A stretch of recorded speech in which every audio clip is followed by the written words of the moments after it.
Welcome to Skip the Queue, a podcast for people working in or working with visitor attractions. I'm your host, Kelly Molson. We're getting smelly on the podcast today as I speak with Liam Findlay, multisensory attraction designer and scenting specialist at AromaPrime. Liam discusses the use of aroma's storytelling and psychological influences in your attraction and why smell is a form of mind control. If you like what you hear, you can subscribe on iTunes, Spotify and all the usual channels by searching Skip the Queue. Liam, hello. Welcome to Skip the Queue. Hi, how are you? I'm very good. How are you is the question. I'm very good and fatigued from lots of orders, but it's a good thing. Right, we'll talk about that in a minute because it's a very busy season for you, and our listeners will find out why soon. But first, icebreaker questions. So I'm going to start with a couple of topical ones because I think we should. So I want to know, what is your favourite smell? And also, what is the smell that turns your stomach? My favorite smell is probably a kind of, when I was growing up, there was an attraction called the Time Walk in the town I lived in. And it had a musty smell in the Black Death scene. It was very scary and dark in there, and it had that horrible smell. But the attraction's been closed for over a decade now, and everyone in the town remembers it for its Black Death smell. And now I work for the company that made that smell, so I have kind of a personal connection to it. Oh, how funny. And do you have... Okay, so do they have the smell in the archive? So can you go and find the smell and it takes you back to that attraction? Yeah, we're selling it now as the Time Walk smell for locals who might want to transport themselves back. This is amazing. And again, this is something that we will talk about a little bit later, those emotive, the reasons why smell is so emotive for people. Okay, and what about the worst smell? I'm not sure when it comes to that, because I'm so used to all sorts of horrible smells, and especially with AromaPrime, everything's artificial, so I know it's just chemicals, so I don't tend to be repulsed by them. I think things that are to do with people's mouths I don't like food related smells. Okay. Or if someone's just been eating and you can smell it. Like if someone had eaten raw onion or something like that. Yeah, okay. All right. I mean, mine's tequila, but there's a whole other story around that we'll save for another day. All right. What are you most likely to buy when you exit through the gift shop? Probably a magnet for my parents' fridge. Do they collect magnets like when they go on holiday and stuff? Is it full of... Yeah, always. It's kind of a mandatory thing. If someone goes on holiday, they have to get a magnet from the fridge. All right, I like that. That's quite a good collection to have. Unless they sell smells. Efteling sells smells of its rides in its gift shop, so that's a must-do for me. Is that... I've never heard of that before. Is that the only attraction that you know that does that? I think Europa Park might have done it. Yeah, and Blackpool Pleasure Beach has candles that are inspired by the rides, but they aren't the actual smells. Oh. So Efteling. I don't know why more places don't do it. Well, maybe they will after they hear this podcast, Liam. Who knows? Perhaps. Okay, and if you could choose any attraction to create a smell for, what attraction would it be? It's hard to say because I kind of work on lots of smells for all sorts of attractions anyway. I always enjoy kind of time travel ones, maybe linking back to the Time Walk attraction that I grew up with, because they always have a nice variety of smells with all the different time periods you can go through. Okay. Yeah. All right. So so there's a little bit of variety involved in what you could create with them, so it wouldn't all be the same. Okay. Interesting. Thank you. All right. Liam, what's your unpopular opinion? I would say that bad smells are not necessarily bad, in that they can, like I was just saying, they can bring back memories. We work with lots of care homes at AromaPrime, and sometimes you can have a horrible fishy smell that's used in scare mazes, but it's also used to bring back memories for people that used to be fishermen or fisherwomen. So bad smells, if you put them in different contexts, they can actually not be so bad. Like sometimes you can have a kind of horrible manure smell, but if you present it as something like a lovely countryside kind of atmosphere, people can react positively to it. And actually, rhino dung. I was sniffing some rhino dung last week As you do. at Chessington World of Adventures, and we were saying how it's just got a lovely kind of grassy smell to it because the rhinos eat grass. But then when you realize it's rhino dung, you might end up reacting to it negatively. Okay, so we So need to reframe our minds around what that smell is and yeah, take away the bad connotation of it. yeah, bad smells are perhaps not always necessarily bad, depending on how you look at them. That's my Okay. message. All right, listeners. Well, let us know what you think as ever. I'm going to need to reframe tequila in my mind. Maybe, I don't know, maybe Yeah. if we meet up at an event, someone can help me do that. Who knows? I thought about you while I was on holiday a few weeks ago, Liam. I don't often think about many of my podcast guests when I'm on holiday, but you definitely came to mind. It was because of some of the things that we're going to talk about today. So I took my husband and my daughter into the Museum of Torture, which was a very small museum in Tuscany, in Siena. Probably not child friendly, I'm not going to lie. I don't think my 14-month-old was overly impressed. But we went down into, it was a very small museum. We went down into the dungeon area, and it was very small and it was very dark and it smelt really musty. And it was the one part of the museum for me that really captured that sense of like, oh, this is a dangerous place to be. You know, something horrid is going to happen here, and it was because of the smell. You didn't have that in any of the other areas, and you kind of, it was really fascinating. You walked around and you looked at these torture instruments and you saw how people were treated and what they did to people. But that area was the one place that it really like got under my skin and up my nose, but for the right reasons, because of the smell. And it instantly made me think about you and what you guys do. Just tell the listeners a little bit about AromaPrime, and then tell us a little bit about what your role is there. Well, AromaPrime's been around since 1973, so we're turning 50 next year. Wow. And throughout that time, we've been making immersive smells for visitor attractions. So it could be to kind of increase anticipation and anxiety in a roller coaster queue with the smell of fire, for example, like at Alton Towers' Wicker Man roller coaster. Or it could be to educate people and engage them in the past if it's a historical smell. It could be to kind of bring about certain feelings if they're walking into a hotel and you want a lovely signature scent that's going to make people relaxed, or if it's historical or nostalgic scents that are used in care homes, like I was just saying, to kind of bring back fond memories.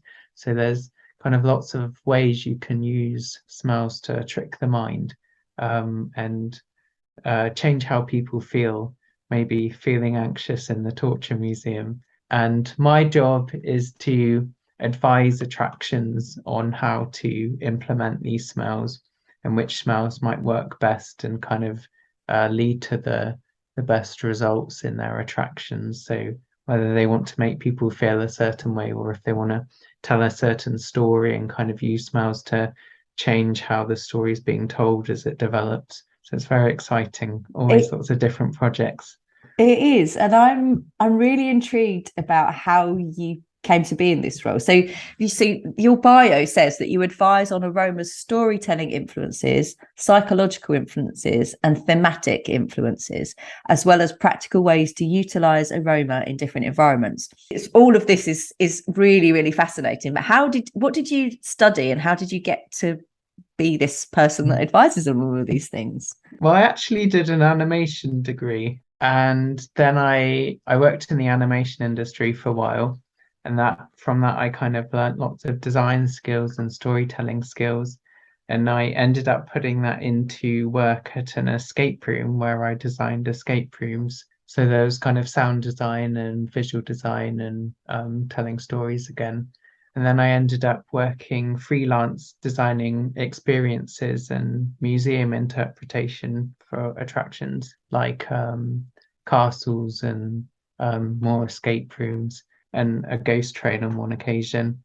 And through working in the attractions industry as a designer, I wondered if I could maybe contribute my kind of understanding of the processes behind attraction design and put that into smell. And I knew that AromaPrime existed, and I wondered if maybe I could help them out through that. And so I sent them an email, and they said, "Oh, we're looking for someone like you," and they took me on. And it's been, I think it was late 2018 maybe. So it's been a few years now, and it's been going quite well. So you've kind of honed your craft working at AromaPrime. So can you just explain a little bit about? I understand about the storytelling influences that we talked about, and how like smell brings back those memories, and it can transport you to a different place. Tell me about the psychological influences and the thematic influences. What do you mean by those? How does that work? It's a bit like what I was saying about the roller coaster queue, or in a scare maze, for example, you might use a pleasant smell that lots of people will have a familiar connection with, like the smell of bananas. Maybe not everyone likes bananas, maybe the smell of chocolate. And to kind of lift people's spirits and give them a false sense of security, so that when they suddenly turn a corner and see something horrid and it has a disgusting kind of rotten smell, you're kind of crafting the psychological journey for them. So you're bringing back those pleasant emotions and memories, and then you're twisting it. And maybe that horrible smell will be the smell of vomit that most people will have kind of really unpleasant associations with. And it will make them feel uncomfortable when suddenly a pig man jumps out with a chainsaw. So you can kind of tie the sense into how the story develops and manipulate or influence emotions as it goes along. Yeah. And what about the thematic influence? What does that mean in terms of smell? It's probably the most basic way of looking at scent. So a fantasy experience, for example, like we did a wizard mini golf attraction recently. So it's kind of finding or creating scents that apply to a theme. And sometimes that can be tricky if it's like a fantasy theme. You might not really be sure what kinds of smells potions have. Okay. But like with our unicorn smell, for example, we sniff some horses, as you would, and we read lots of kind of ancient myths about unicorns to try, and we kind of approached it like we would approach historical smells. So we want them to be backed up with stories and kind of authenticity where possible, to make sure that the theme is as strong as it can be. Isn't that funny though? Because when you said unicorn, the image of unicorn in my head is like glittery and pink, because every little girl are obsessed by glittery pink unicorns. And so I was like, oh yeah, but for me, unicorns smell a bit sugary.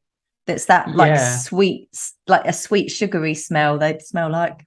Yeah, well, that's what the final product is really. It's like got a little undertone of horse, but it's mostly like a birthday cake. Yes. Oh, I love that. Thank you for explaining that.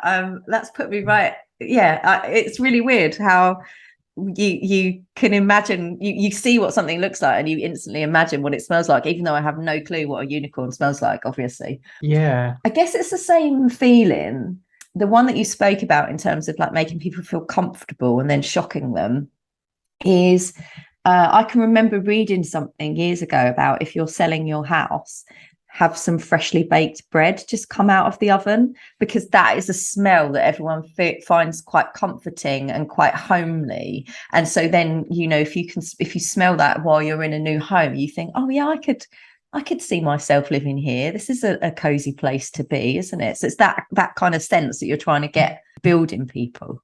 Yeah, it's a big thing in retail using scents in shops. There was a study where people went into a room, I think it was full of shoes, and it wasn't scented, and they kind of responded to what they thought of the products, whether it was shoes or not. And then there were some other participants who went into a room that was scented and it had the same products.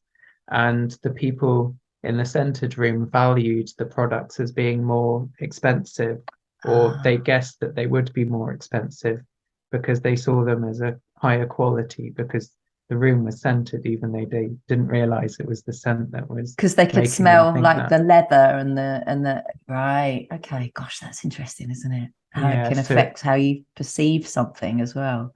yeah, it can change perception, and also, like you say about pleasant smells, it can make you, if you smell something like bread, it makes you kind of hungry because it kind of triggers those memories of enjoying bread, and therefore you'll start to kind of seek it out, and you won't necessarily find bread, but you'll seek out some kind of satisfaction, and that satisfaction might end up being purchasing something. A very So expensive house purchase. yeah. Yeah.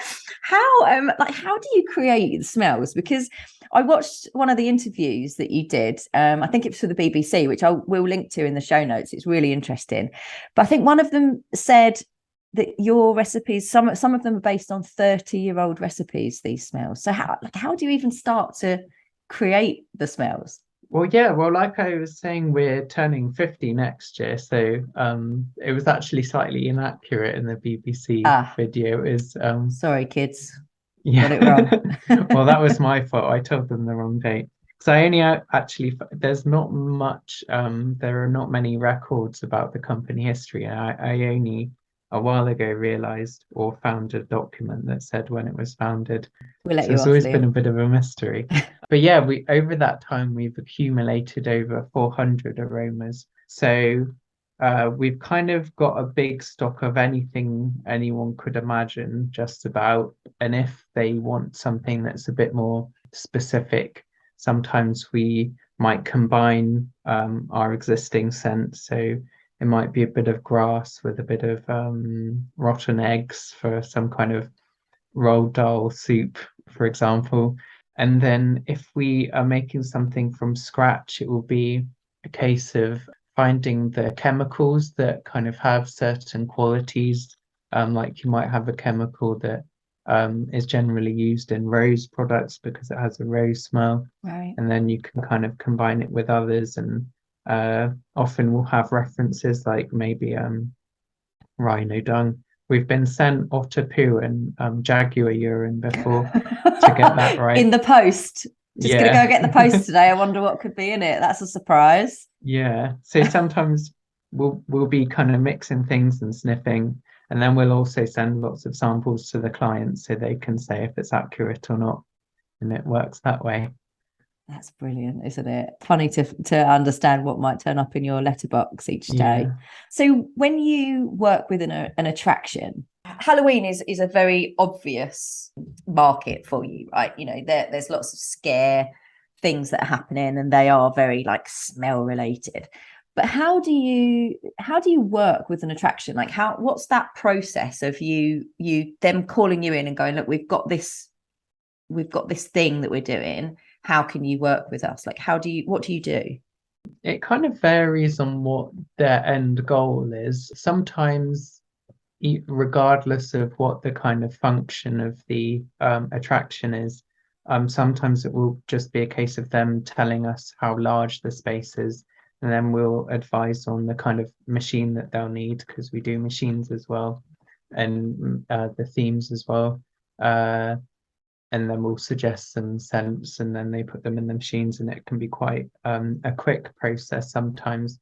If it's more complex, it might be like a museum that wants a historical scent and they don't want it spreading around the whole museum and stinking things out or ruining the paintings down the corridor. There can be kind of more advice to give in that regard. So like museums, often it's good to use what's called dry diffusion, when you have an object that's scented rather than liquid kind of going out as a mist into the air. So that object will just kind of emit a smell, and you can maybe put a lid over it or have it in a container that has a puffer.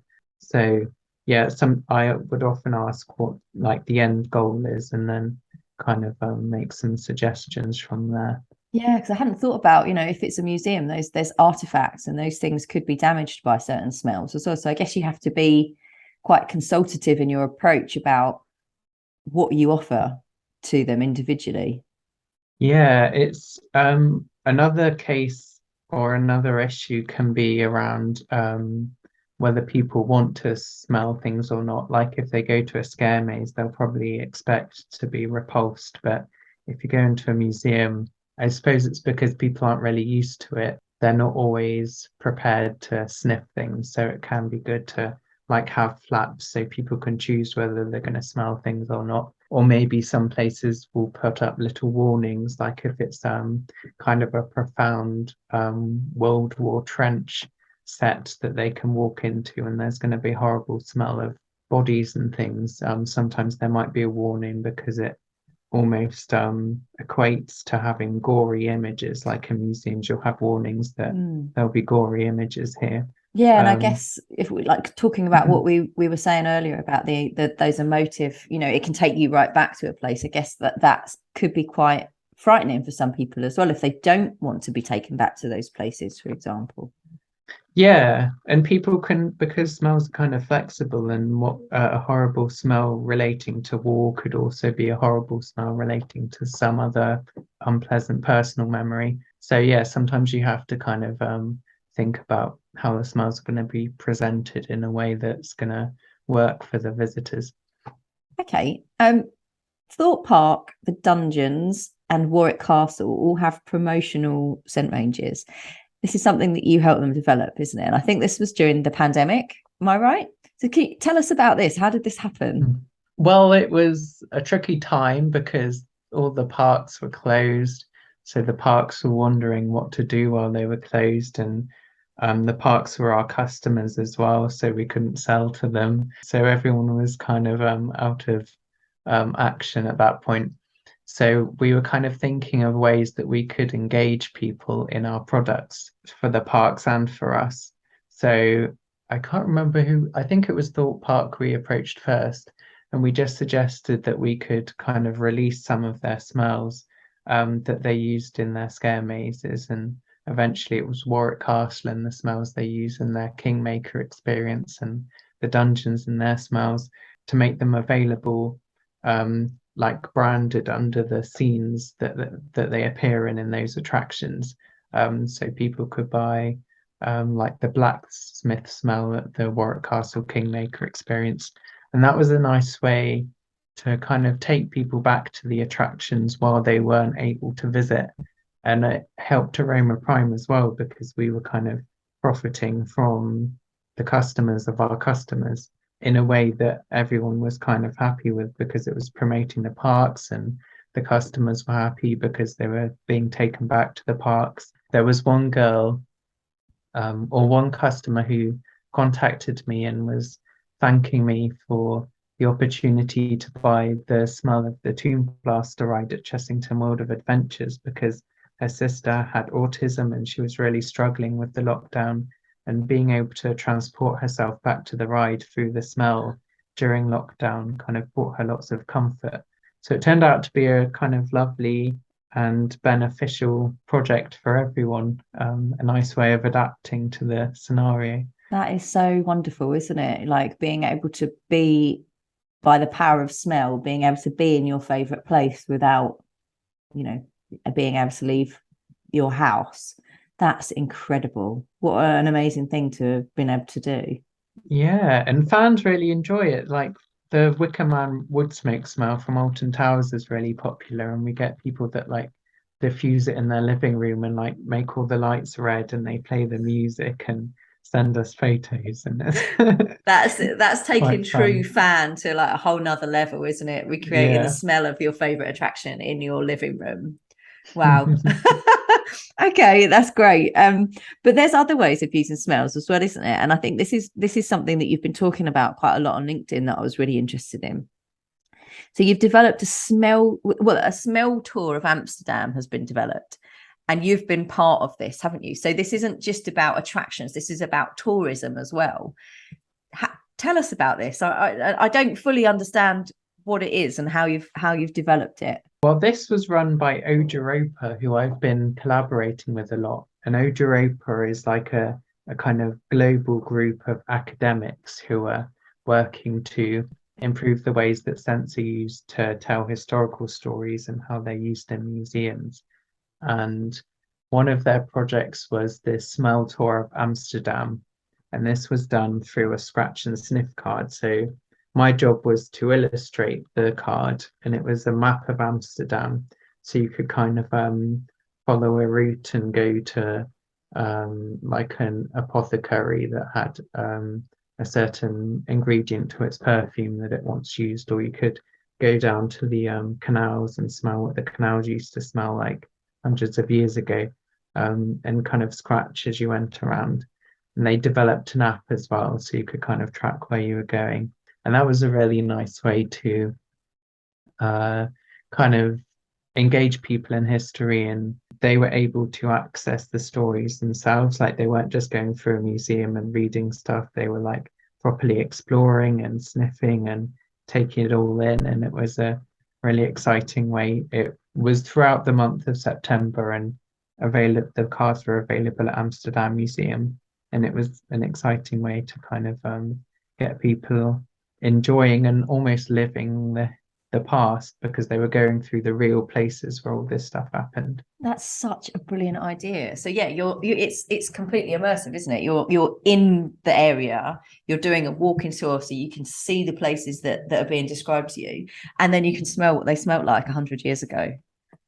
Yeah, wow. It was cool. That is really cool. But how and good responses. And I guess you worked with them in the same way that you would an attraction. And it's just understanding what used to be there, finding the smells that you already have, and then bringing them all together into the scratch card.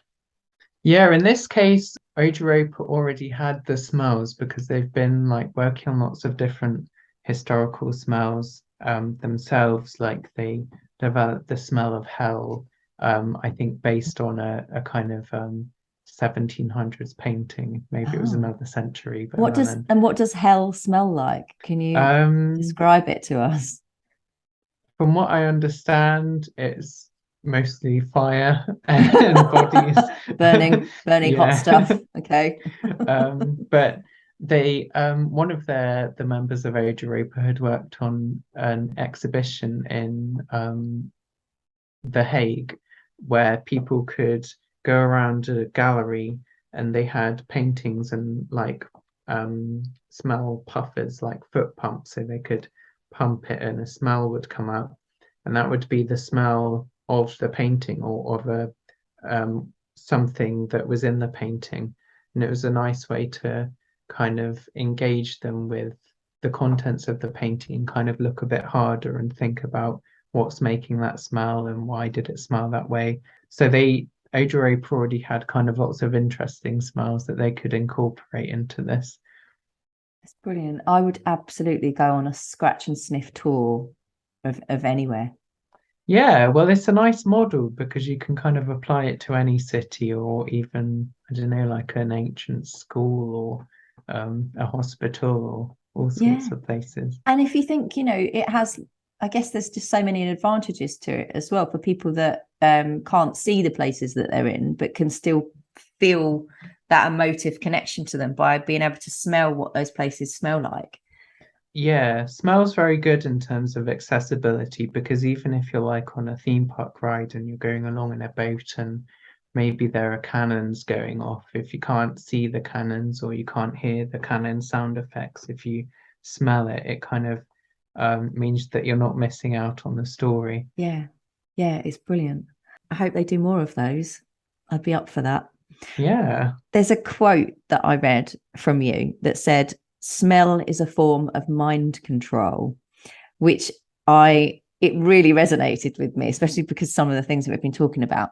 But let's go back to what you started to talk about right at the beginning of our interview, was about the smells for care homes, because you've worked on quite a few projects for those as well. And I think obviously this is not attractions related, but I just think this is such a wonderful thing to be able to use your skill set for. Tell us a little bit about what you've done. Well, care homes was one of the company's first kind of activities, I suppose, back in the 70s. Our founder, back then it would be the smells of the 1920s that would be made to take people back into the past. And that's something interesting as well, because the kind of residents are always getting that bit older, and the smells that will be familiar to them change gradually. So we have to kind of think, okay, maybe World War smells. I saw on Twitter someone was complaining that their mother was being subjected to World War II songs, even though most care home residents probably weren't around back then anymore, or at least a small number. Yeah, we've been producing nostalgic smells for care homes for a long time, and it can be really nice if there's like carbolic soap, for example, is a popular one. If there's a smell that lots of people, perhaps with dementia, who will have personal memories with, it's a nice way of unlocking those memories, especially if you tend not to lose your smell memory. So if you smell something from the past, and even if you have memory problems, smelling that can kind of unlock something from years and years ago and bring back those memories and encourage conversation with the other residents that you might live with about their memories, and then they'll kind of start talking about it and sniffing, and it can be a nice way to kind of lift spirits as well as bringing back memories. Yeah, it's wonderful, isn't it? I saw the clip, and again, this was in the clip that we'll add into the show notes, but it was about the soap smell, and the lady said, "Oh, it makes me feel comfortable." It took her to a happier place where she just had really good memories of it, and it was just such a lovely clip to see. You could almost see, her face kind of light up with the smell, because it took her back there instantly. It was just brilliant. And yeah, I think that's such a lovely thing to do. Yeah, there's a company called REM Pods, which they make a kind of sets for care homes, like a recreated nostalgic pub from the 60s, or like a train carriage. That's quite a popular one. So like a wall, and there's a window that's a screen, and you can see the countryside going past. And we work with them quite a lot to supply smells to kind of bring that whole experience together. So that kind of ties into the themed entertainment as well. Yeah, it's like a mini attraction in a care home with scents. Yeah. That's incredible. I had no idea that was even a possibility. What a brilliant thing to be able to do for people. And you get it could even be as simple as like a memory box. That we have a customer who makes memory boxes for care homes, which are just kind of full of props and things that the residents might be familiar with, and they include the smells as well. And that same customer, she is a funeral director, and we have what are called aroma cubes, which are normally used by care homes, and they're just little cubes you can pick up and sniff. And there was someone who was in her chapel of rest who had died, and she put the person who had died had worked in a bakery. So this funeral director had put the smell of bread in a little aroma cube just in the same room. And when her family, the person's family, visited in the chapel, they could smell this, and they just found it really kind of nice, and it took them back to her bakery. And it wasn't like kind of gimmicky. It looked like the room wasn't full of bread smells. It was just a little thing that they could use to kind of have a nice moment with, and it worked really well. That is so lovely. I was just thinking, because I lost my granddad a really, really long time ago. I think I was like 20 when I lost him. If I could be in a room now, and his smell would be polos. Yeah. Which is really, he had polos, pockets full of polos everywhere. Even when he passed away, all of his cardigans had like polo packets in them, and that would be the smell that would bring me back to him instantly. So I can completely imagine how comforted they were by smelling that. That's really lovely. Liam, I know that you're super busy at the moment because we're recording this at the beginning of October, and Halloween is coming, and everyone goes crazy at Halloween, right? So you've been busy since probably a good few months with people ordering in their smells. What's the most popular Halloween smell on order at the moment?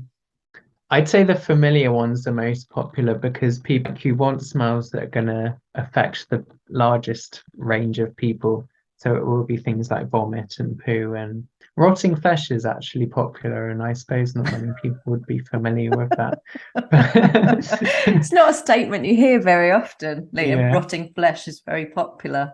And It's not popular here. We've released a new blocked urinal smell as well. Because we already had a urine smell, but I wanted to try something that had more of a kick to it. So we've got kind of 2 urine choices this year. Wow. We've taken it to a whole new level of poo and wee smells on the podcast, people. Liam, thank you for joining us today. I've thoroughly enjoyed talking about this, and I think it's such a fascinating subject to talk about. So thanks for sharing your insight. We always ask our guests for a book that they'd like to recommend to us, something that they love or something that's helped them in some way. What would you like to share with us today? Mine is Theme Park Design and the Art of Themed Entertainment by David Younger. And this is like it's like a Bible, Liam. It's huge. Yeah. Well, I was just going to say, lots of attraction designers kind of treat this as their Bible because it's like a big encyclopedia of everything to do with theme park design. So there's a bit about smells in it. There's a bit here about costumed characters. There's stuff on queues and how different queues work. So it's like if anyone wants to go into theme park design or attraction design in general, even if it's like museums, this is a great resource. And actually, David Younger, the author, I've just been working with him because he's started a Kickstarter for a video game that's based on theme parks, sort of. And we've put together a scent collection of the different locations in the game. So as people are playing, they can sniff the smells and kind of transport themselves into the world of the game. Oh, how cool. You must send over the link to us and then we can pop that in the show notes for any of the listeners that would be interested in it. Okay, so look, as ever, I feel like this is going to be an expensive one for my marketing budget because that looked like a really big book, Liam. But as ever, if you'd like to win a copy of this book, then if you pop over to our Twitter account and retweet the episode announcement with the words, "I want Liam's book," then you'll be in a chance of winning it. Liam, thank you for joining us on the podcast today. Good luck with Halloween. I know it's a really crazy busy time. But thank you for coming on and sharing all of your wonderful smells with us today. That's all right. Thank you for having me. It's been fun to talk about them. Thanks for listening to Skip the Queue. If you've enjoyed this podcast, please leave us a 5-star review. It really helps others find us. And remember to follow us on Twitter for your chance to win the books that have been mentioned. Skip the Queue is brought to you by Rubber Cheese, a digital agency that builds remarkable systems and websites for attractions that helps them increase their visitor numbers. You can find show notes and transcriptions from this episode and more over on our website, rubbercheese.com/podcast.